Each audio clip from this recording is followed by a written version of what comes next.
보니 주님을 뵙는 것 같습니다. 할렐루야. 저희가 이제 성령의 9가지 열매를 주제로 말씀을 나누고 있습니다. 여러분, 말씀을 듣는 데서 그치는 게 아니라 이 아름다운 주님의 성품이 우리 안에 닮아지기를 소원합니다. 오늘 이제 자비에 대해서 우리가 이야기를 나누려고 하는데요. 우리가 참고하고 있는 이 크리스토퍼 라이트라고 하는 분이요, 사랑과 희락과 화평이 마치 새쌍둥이와 같다라는 말을 했습니다. 늘 붙어 다니기 때문에 그렇게 표현한 건데요, 이 사랑, 희락, 화평이 새쌍둥이라면 오늘 우리가 나눌 자비는 우리 지난 시간에 서 목사님이 설교해 주셨던 오래 참음, 인내와 BF, 그러니까 베스트 프렌드와 같습니다. 왜냐하면 인내와 자비 두 가지 모두 이 사랑의 본질적인 속성에 속하기 때문에 그래요. 가장 친한 사이라는 겁니다. 여러분, 우리도 그렇잖아요. 우리가 누군가를 사랑할 때 그 사람에 대해서 인내하기가 어떻습니까? 더 쉽죠. 오래 참을 수 있다는 거예요. 사랑하기 때문에. 자비라는 것도요, 우리가 이후에 더 자세히 살펴보겠습니다만 이 자비는 그 사람의 필요를 채우는 것과 깊은 연관이 있습니다. 우리가 누군가를 사랑할 때 그 사람의 필요를 채우기 위해 노력하는 것은 굉장히 자연스러운 거란 거예요. 우리가 자녀들이 필요하다고 하면 어떤 것이라도, 어떤 수고를 마다하지 않고서라도 그것을 채우려고 하지 않겠습니까? 왜 그럴까요, 여러분? 왜 그런 수고를 마다하지 않죠? 사랑하기 때문에 그런 거예요. 그러니까 이 사랑, 이 자비라는 것도요, 우리가 한계치 이상의 사랑이 넘칠 때 다른 이들에 대해서 자비로운 태도를 갖게 된다는 것입니다. 이 자비는 사랑이 넘치는 사람들의 특징이라는 거예요. 그러므로 사랑이 없으면 인내하지 못하고 사랑이 없으면 또한 자비로울 수 없다는 말입니다. 성경에서 자비라는 단어는 사실 매우 다양한 의미로 또 다양한 상황에서 사용이 되는데요, 이 단어, 원래 그 자비라는 단어는 원어로 헤세드라는 단어입니다. 헤세드. 여러분 많이 들어보셨죠? 헤세드. 그런데 이 헤세드라는 단어를 성경에서 어떻게 번역하는가를 보면 굉장히 흥미롭습니다. 가장 먼저는 앞에서 제가 말씀드린 것처럼 사랑이라고 하는 단어와 강력하게 연결되어 있어서 성경에는 이를 사랑 혹은 신실한 사랑으로 번역하기도 합니다. 예레미야 9장 23절과 24절이 대표적인 말씀이죠. 찾아보진 않겠습니다. 또 이 헤세드는요, 어떤 면에서 충성을 뜻하는 단어로 사용되기도 합니다. 한 사람이 또 다른 한 사람과의 관계 때문에 그 사람에 대한 강력한 헌신을 실천하는 이 충성과 자비가 헤세드의 또 다른 같은 표현으로 등장하기도 한다는 거예요. 또 이 헤세드의 가장 보편적이고 우리가 자주 사용하는 의미는 무엇이냐면 약하거나 가난한 사람들을 향해서 베풀어지는 자비로 번역되는 경우가 가장 흔하고, 또 조금 오래된 번역본에서는 이 헤세드를 인자하심, 영어로는 kindness, 친절함이다 라고 표현하기도 합니다. 굉장히 다양하죠. 어쨌든 이 다양하고 복합적인 의미와 상황을 담고 있는 헤세드는요, 우리가 이렇게 정리할 수 있을 것 같아요. 자비는 사랑에 근거해서 자신에게 혹 불편하더라도 다른 누군가를 돕기 위해 기꺼이 무언가를 행하거나 어떤 행동을 취하려는 적극적인 태도다. 그게 자비입니다. 그래서 자비는요, 의무를 초월합니다. 의무감에 베푸는 어떤 선들, 행동은요, 자비가 아니라는 거예요. 그야말로 하지 않아도 되는, 베풀지 않아도 되는 선을 행하고 베푸는 것입니다. 시편 23편 6절에 이렇게 말씀합니다. 우리 같이 한번 말씀 읽겠습니다. 시작. 내 평생의 선하심과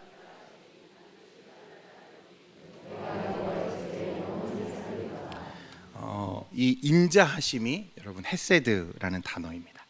시편 23편에 다윗은 여호와 하나님을 나의 목자이시다라고 말씀하죠. 여러분 많이 묵상하시는 말씀 아닙니까? 여호와는 나의 목자시니, 그죠?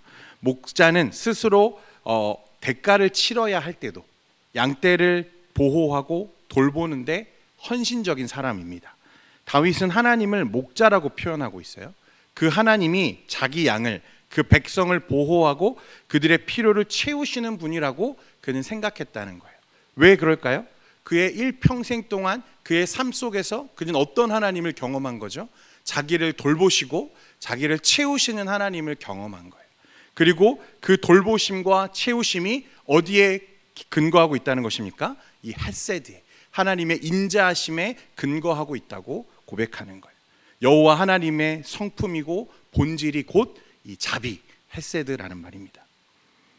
자비가 본질적으로 다른 이들의 필요를 자신의 필요보다 더 우선시할 정도로 그들을 사랑하는 것이라면, 이 세상에 구현된 자비의 절정이 여러분 무엇일까요? 무엇이 이 세상에 구현되었던 자비 중에 가장 큰 자비일까요? 성육신 하신 우리 주님이십니다. 말 그대로 예수님께서는 성육신 하신 자비라고도 할 수 있어요. 그래서 복음서에 보면 예수님을 찾아오는 사람들을 어떻게 대하시죠? 따뜻하게 대하셨어요. 그리고 많은 경우에 사회가 전형적으로 거부하고 기피하고 외면해버린 사람들을 존중하고 그들에게 자비를 베푸셨습니다. 그들을 직접 찾아가기도 하시고 그들의 더러운 환부에 손을 대기도 하셨어요. 혈루증 걸렸던 여인, 맹인 바디메오, 수로보니게 여인, 전부 다 예수님이 자비이심을 보여주는 일화들이었습니다. 그럼 예수님은 언제나 온화하게 미소 짓는 그저 매우 친절한 분이셨는가? 절대 그렇지는 않죠. 종교 지도자들과 위선자들에 대해서는 매우 강하고 또 엄한 말투로 그들을 책망하셨어요. 그러나 은혜가 필요한 자들, 가난한 사람, 아픈 사람, 소외된 사람들에게는 늘 놀라운 자비를 베푸셨다는 거예요. 그들을 거절하지 않으셨어요. 예수님의 자비는 귀중한 시간을 들여서 그들의 필요를 채우는 자비였습니다. 때로 그런 자비를 위해서 장벽을 넘으시고 사회적인 금기까지도 깨뜨리신 분이 예수님이셨어요. 그분은 고상한 사회가 경멸하는 이들과 함께 먹고 마시기를 주저하지 않으셨다는 거예요. 대표가 누굽니까? 삭개오죠. 삭개오. 주님은 사람들이 죄인이라고 손가락질하는 삭개오를 찾아가셔서 그의 집에서 함께 먹고 마셨어요. 사람들이 예수님을 향해서 손가락질했습니다. 저가 왜 죄인의 집에서 먹고 마시는가? 예수님은 그런 걸 개의치 않으셨어요. 삭개오의 영혼을 바라보시면서 예수님은 그에게 손을 내밀어 주시죠. 그런 예수님의 자비, 그 예수님의 자비의 또 절정은 무엇입니까? 여러분, 십자가죠. 십자가. 예수님은 자격 없는 우리를 위해, 죄인으로 하나님과 원수되었던 우리를 위해서 십자가에서 자기 생명을 내어주셨어요. 이것이야말로 의무를 아득히 초월한 자비의 결정체라는 것입니다. 여러분, 예수님은 자비이십니다. 믿으십니까? 그러므로 여러분, 우리가 가장 먼저 오늘 말씀을 묵상하면서 기억해야 할 것은요, 내가 그러한 사랑과 자비를 이미 받았다는 사실입니다. 누가요? 저와 여러분이 이 형언할 수 없는 사랑과 자비의 대상이자 주인공이라는 사실입니다. 바울은 갈라디아서 5장에 자비가 성령의 열매라고 말합니다. 성령이 내주하며 그 성품을 닮아가는 성도는 반드시 이 예수님의 자비가 그 내면에 맺혀야 한다고 말하는 거예요. 예수님도 일반 달란트를 탕감받았던 한 신하의 일화를 통해서요, 우리에게 어떻게 말씀하시죠? 너희가 이 자비를 통해 은혜를 받았다면 너희도 가서 어떻게 하라는 거예요? 자비를 베풀라고 말씀하시는 거예요. 그게 당연하다는 거예요. 여러분, 자비는 남을 불쌍히 여기는 마음이 아닙니다. 남을 안타까워하는 게 자비가 아니에요. 그의 필요를 채우기 위해서 모든 것을 감수하는 행동이 자비입니다. 그러니 실천하지 않으면 그건 자비가 아니에요. 이 자비를 실천하는 것과 관련해서 우리에게 가장 좋은 본이 되는 말씀이 있는데요, 성경의 룻기입니다. 룻기. 하나님의 헤세드를 삶에서 실천함으로 예수님의 계보의 이름을 올리게 된 이 룻과 보아스의 이야기입니다. 여러분, 룻기는 우리에게 이중적인 자비를 소개하는데요, 정확하게는 사실 삼중적인 자비입니다. 첫 번째는 나오미에게 베푸는 이 룻의 자비죠. 여러분, 룻은 이 나오미의 며느리입니다. 여기서 나오미는요, 더 이상 자녀를 둘 수 없고 이미 남편과 아들들이 후사를 남기지 못하고 죽어버린 비참한 여인으로 등장합니다. 나오미는 이제 남겨진 두 이방 며느리들에게 이제 나를 떠나라고 권면할 수밖에 없었어요. 자신은 더 이상 아들을 낳을 수도 없고 낳는다고 할지라도 그 아들들이 장성하길 기다릴 수 없으니 그러니 너희는 가서 너희들의 새로운 삶을 살아라 라고 그들을 보내주었죠. 이 비참한 인생은 나 혼자로 족하니까 너희들까지 이 짐을 질 필요 없어. 그러니 너희들은 가서 새로운 삶을 살아. 여러분, 이게 맞는 거죠. 정상적이고 이성적인 판단이었어요. 두 며느리 중 오르바는요, 나오미의 말대로 떠났습니다. 그런데 누가 이것을 거절하는 거죠? 룻이 이 나오미의 권면을 거절합니다. 룻기 1장 16절과 17절 말씀입니다. 같이 한번 읽겠습니다. 시작. 룻이 이르되 내게 어머니를 떠나며 어머니를 따르지 말고 돌아가라 강권하지 마옵소서. 어머니께서 가시는 곳에 나도 가고 어머니께서 머무시는 곳에서 나도 머물겠나이다. 어머니의 백성이 나의 백성이 되고 어머니의 하나님이 나의 하나님이 되시리니 어머니께서 죽으시는 곳에서 나도 죽어 거기 묻힐 것이라. 만일 내가 죽는 일 외에 어머니를 떠나면 여호와께서 내게 벌을 내리시고 더 내리시기를. 지금 룻은요, 그의 시어머니였던 나오미에게 의무를 월등히 초월한 자비를 베풀고 있습니다. 그 어머니의 비참한 인생을 고치기 위해서, 채우기 위해서 자신의 모든 젊음과 남은 여생 전부를 희생하겠다고 자처하는 거예요. 그리고 여기서 그는 놀랍게도 하나님에 대한 신앙과 하나님을 향한 회심을 고백하죠. 어머니의 하나님이 나의 하나님이 되실 것입니다. 이방인으로 자신이 가지고 있던 모든 우상을 떠나서 나오미, 어머니의 하나님을 섬기겠다고 고백하죠. 이게 룻기에 나오는 첫 번째 자비입니다. 이 룻의 자비가 어떤 일을 일으키는지 여러분 주목해 보십시오. 룻의 고백과 자비를 베푼 소식이 나오미의 가까운 친척이었던 누구에게 들리죠? 보아스에게 이게 들린 거예요. 보아스는 이 기특하고 심성이 고운 룻이 어려움을 겪지 않도록 자신의 밭에서 떨어진 이삭을 매일 와서 주울 수 있게 허락해 주었습니다. 그리고 자신의 집에서 일하는 사람들에게는 일부러 이삭을 좀 땅에 버리라고까지 지시하죠. 그리고 자신의 식탁에 와서 음식을 먹을 수 있게 합니다. 여러분, 이것도 큰 자비를 베푼 거예요. 이제 룻이 돌아가서 자신에게 이런 자비와 선을 베푸는 보아스에 대해서 그 어머니 나오미에게 이야기했습니다. 그랬더니 나오미가 어떻게 나오는지 보십시오. 2장 20절 말씀인데요, 같이 읽겠습니다. 시작. 나오미가 자기 며느리에게 이르되 그가 여호와로부터 복받기를 원하노라. 그가 살아있는 자와 죽은 자에게 은혜 베풀기를 그치지 아니하도다 하고, 나오미가 또 그에게 이르되 우리와 가까우니 우리 기업을 물을 자 중에 하나이니라. 나오미는 이 보아스가 자신과 가장 가까운 친척은 아니지만 기업 물을 자로서 유력한 친척 중에 하나라고 말합니다. 여러분, 기업을 물은다는 건요, 자녀를 남기지 못하고 기업을 상실할 위기에 있는 형제를 위해서 그 가까운 형제나 친척이 그 대를, 그 기업을 대신 물어주는 것을 말하는 거예요.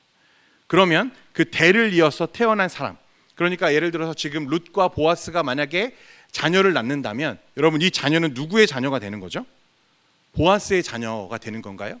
아니죠. 죽은 엘리멜렉의 자녀가 되는 거예요. 이미 죽은 자신의 형제의 대를 이어주는 거죠. 솔직히 말하면요, 여러분, 남 좋은 일 시키는 거예요. 대만 이어주는 게 끝이 아닙니다. 그들이 살아갈 수 있는 터전도 마련해 주어야 되고 정착할 비용까지 지불해야 돼요. 그래서 사실 기업 물음이라는 제도가 있었지만 그 제도가 사사들의 시대에는 잘 이루어지지 않았다는 거예요. 누가 이런 손해를 마다하지 않고 자비를 베풀겠습니까? 그래서요, 나오미가 룻에게 어떻게 말하죠? 보아스의 침실에 몰래 들어가서 누우라고 말합니다. 쉽게 말하면 성적으로 그를 유혹하라는 거예요. 이게 맞는 표현인지 모르겠습니다만 속도 위반하고 먼저 어떻게 하자라고 말하는 거예요.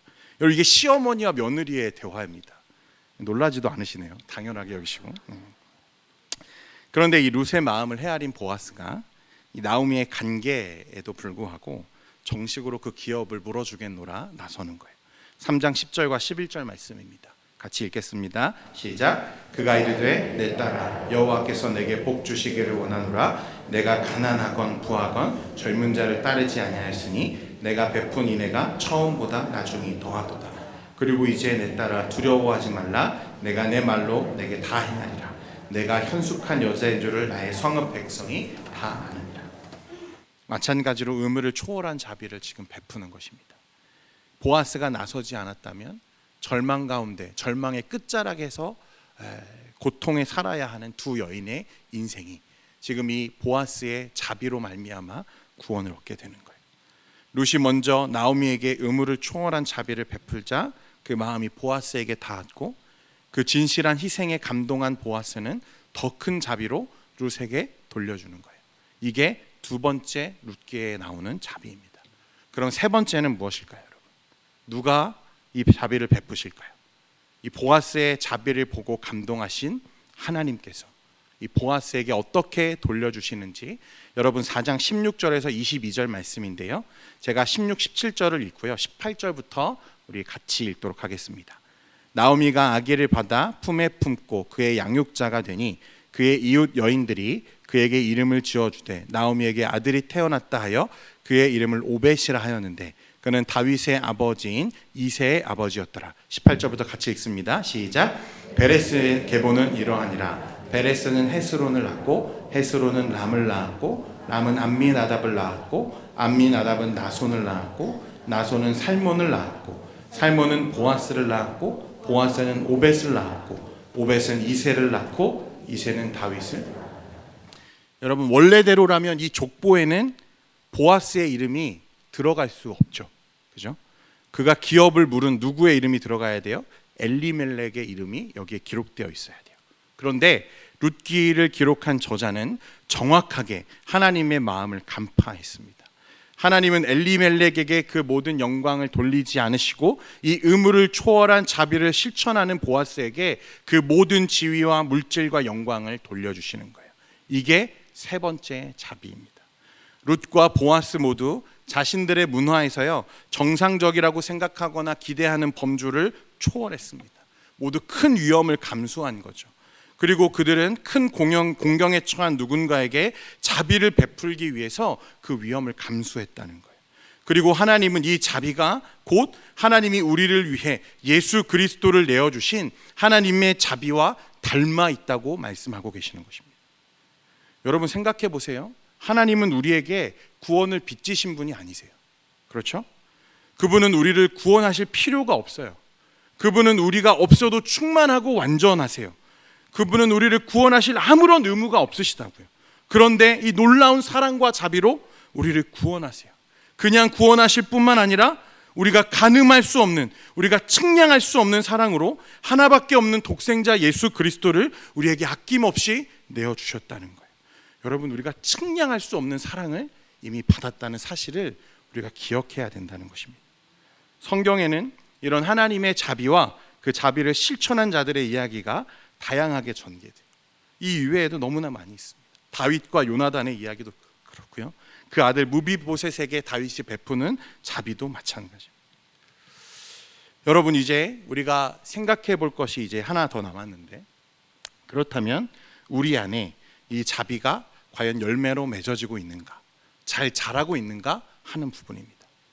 여러분들이 생각하시기에 스스로 나는 자비롭다라고 생각하시는 분 한번 손 들어 보십시오. 정직해서 우리가 사실 어렵죠. 이걸 생각하면 우리의 마음이 굉장히 무거워지는 것을 느끼게 됩니다. 생각해 보면 우리 삶 가운데에는요 친절함, 자비를 실천하는 것이 참 어렵다는 생각이 들어요. 경쟁이 일상이 되어 있는 이 사회에서 살아가면서 누군가를 친절하게 대하는 것, 자비를 베푸는 것은 왠지 모르게 손해가 되고 내가 엄청난 손실을 입을 것 같은 부담감이 듭니다. 이 사회와 그 분위기가요 자비와 친절함보다는 복수와 응징이 당연하게 생존을 향해 존재해야 하는 것으로 인식되고 사람들은 그렇게 행동하기 때문에 그렇습니다. 여러분 영화 친절한 금자씨 혹시 아세요? 이영애 씨가 주연했던 영화인데요, 제목은 친절한데 내용은 전혀 친절하지 않죠. 내용은 복수와 응징이 가득하다는 것, 그리고 이게 우리 사회의 자화상입니다. 내가 피해를 보면 안 돼요. 내가 더 잘 돼야 돼요. 내가 손해볼 수 없어요. 그래서 혹시 남에게 내가 피해를 주는 한이 있더라도 남을 밟고서라도 올라서야 되는 게 우리 사회의 일상적인 모습이라는 거예요. 그래서 여러분 우리 모습도 사실 마찬가지죠. 우리의 삶을 성찰해 보면 여러분 윗사람에게는 친절한 것처럼 보이지만 아랫사람에게는 그렇지 못할 때가 많아요. 무언가 얻기 위해서는 친절한 척하지만 얻을 것이 없다면 냉소적이거나 무관심할 때가 많아요. 남들에게 잘 보이기 위해서는 친절로 우리를 포장하지만 그것이 실제 우리의 성품이 아닐 때가 많아요. 겉과 속이 다르다는 거죠. 사람들에게 보일 때와 내가 혼자 있을 때 내 모습과 내 마음을 성찰해 보면 그것이 얼마나 차이가 나는지 여러분들도 잘 아실 거예요. 다른 누군가에게 자비를 베풀기 위해서 내 삶이 방해를 받거나 손해를 입는 것을 허용하지 않으려고 우리는 발버둥 치면서 살고 있다는 거예요. 자비를 베풀 수 있는 순간조차, 자비를 베풀어야 하는 순간조차 우리는 여러 가지 이유와 핑계를 대면서 외면해 버릴 때가 얼마나 많냐는 거예요. 바빠서요. 다른 급한 일이 있어서요. 다른 사람들의 시선이 부담스러워서요. 우리는 그렇게 그리스도의 성품으로서 자비를 실천하는 일에 자주, 거의 매일 실패하고 있다는 말입니다. 그리고 분명 이것은 전혀 예수를 닮지 않은 모습입니다. 예수의 제자가 된다는 것이 그분의 본보기를 따라야 함을 뜻한다면 왜 우리는 매일 우리의 삶 속에서 다른 이들에게 자비를 베푸는 일에 그토록 자주 실패하는 것일까? 여러분, 이 자비는요, 원래 우리가 가진 자연스러운 태도나 성품이 아닙니다. 바울은 이것을 성령의 열매라고 말했어요. 그러니까 성령의 충만한 자가 그리스도의 성품이 그 삶의 열매로 나타나는 자가 보이는 게 이 자비라는 거예요. 자비는 우리가 자비롭고 싶다고 해서 베풀어지는 게 아니라는 것을 기억해야 돼요. 어쩌다가 한두 번 그냥 선심 쓰듯이 그런 선을 베푸는 정도가 아니라 이것이 우리의 성품으로 열매 맺으려면요, 매일의 삶 속에서 이것이 습관으로 자리 잡도록 우리가 부단히 노력해야 된다는 거예요. 그리고 이것은 성령의 절대적인 주도하심이 없이는 어렵다는 것입니다. 그런 의미에서 자비는 자연적이지 않고 영적인 성품이라는 거예요. 자비는 열매이지만 또 동시에 그것을 우리가 부단히 여러분 가꾸고 길러내야 합니다. 그것이 우리의 성품을 이루는 습관이 되도록 해야 된다는 거예요. 이 열매가 우리의 성품에서 습관으로 자리 잡을 수 있도록 도와주는 말씀이 있는데요, 골로새서 3장 17절 말씀입니다. 같이 읽겠습니다. 시작. 또 무엇을 하든지 말이나 이래나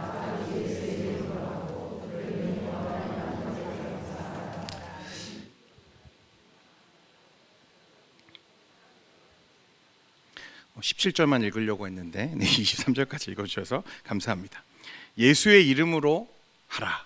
여러분, 예수의 이름으로 무언가를 한다는 건요, 그분이 여기 계셨으면 어떻게 하셨을까 하는 것입니다. 마치 그리스도께서 친히 내 안에서 나를 통해 행동하시는 것처럼 내가 행동하는 것을 말하는 거예요. 그러니까 우리는 그 말씀에 근거해서 우리의 삶에서 우리의 말과 행동에 앞서 이런 질문을 늘 해야 된다는 거예요. 내가 만약 그리스도라면, 내가 만약 주님이라면 나는 저 사람을 위해서 무엇을 해야 될까? 만약 주님께서 이 상황에 계셨다면, 나와 똑같은 이 자리에 계셨다면 주님은 어떻게 하셨을까?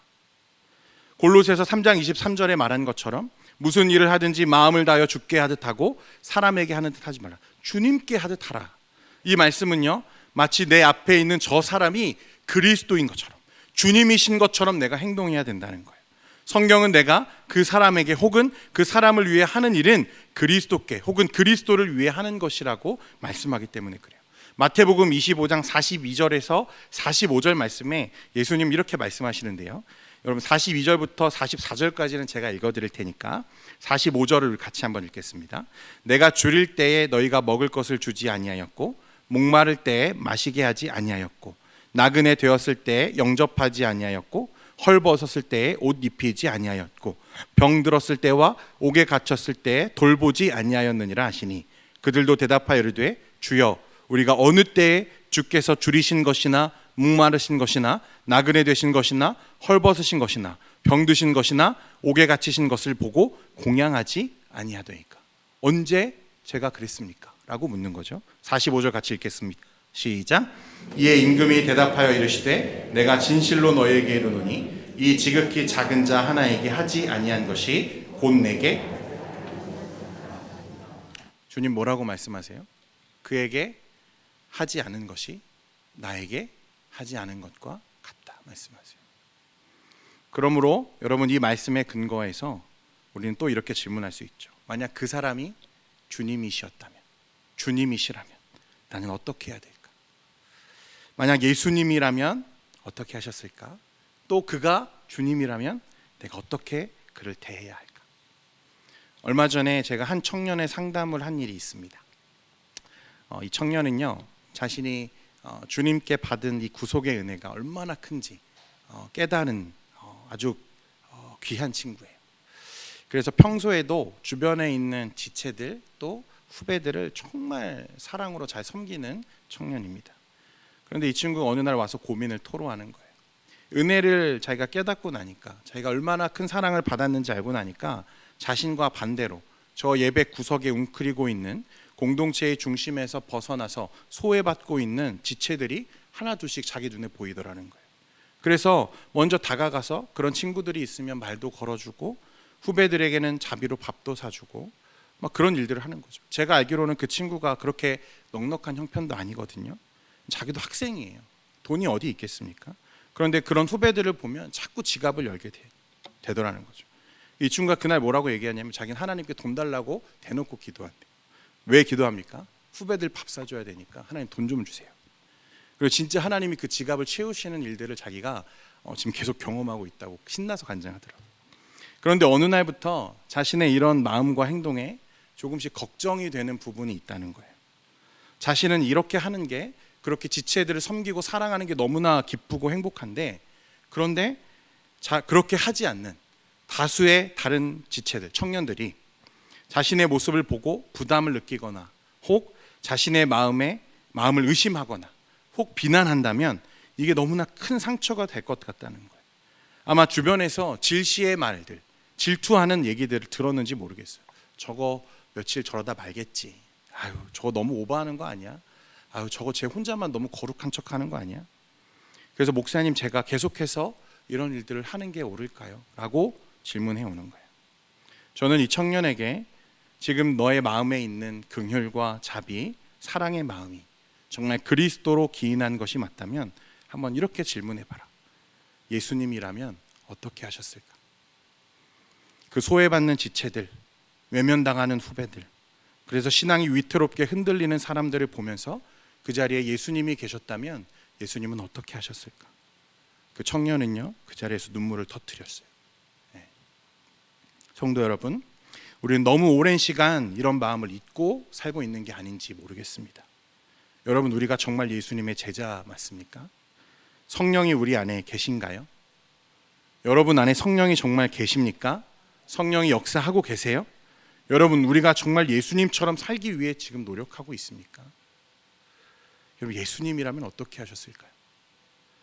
여러분, 아마 우리는 매일의 삶 속에서 우리의 도움이 필요한 사람들을 자주 만날 겁니다. 여러분들도 아실 거예요.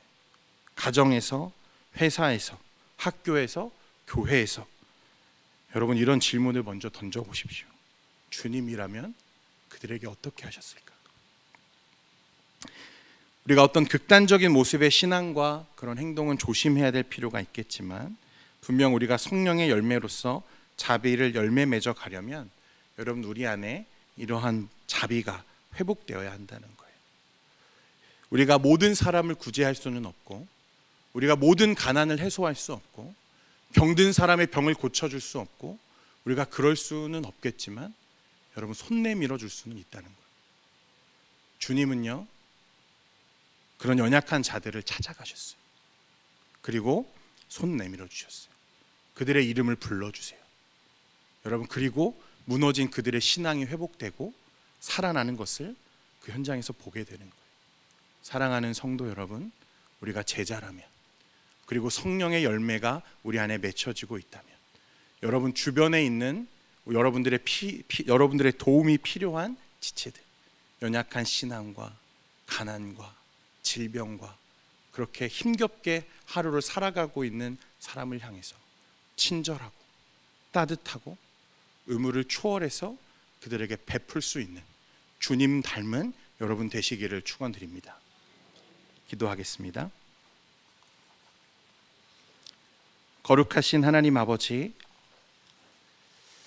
언제부터인지 우리가 너무 냉소적입니다. 우리가 너무 이기적입니다. 하나님, 우리 안에 자비가 없습니다. 주변을 돌아보지 않습니다. 보고도 모른 척할 때도 많습니다. 하나님, 우리 안에 예수 그리스도의 흔적이 보이지 않습니다. 오늘 이 밤에 주님 우리의 마음을 통한히 여기며 성령을 간구하며 주님 앞에 나아가 이 무너진 신앙과 우리의 성품을 다시 일으켜 세우는 귀한 시간 되게 하옵소서. 예수님의 이름으로 기도합니다. 이 시간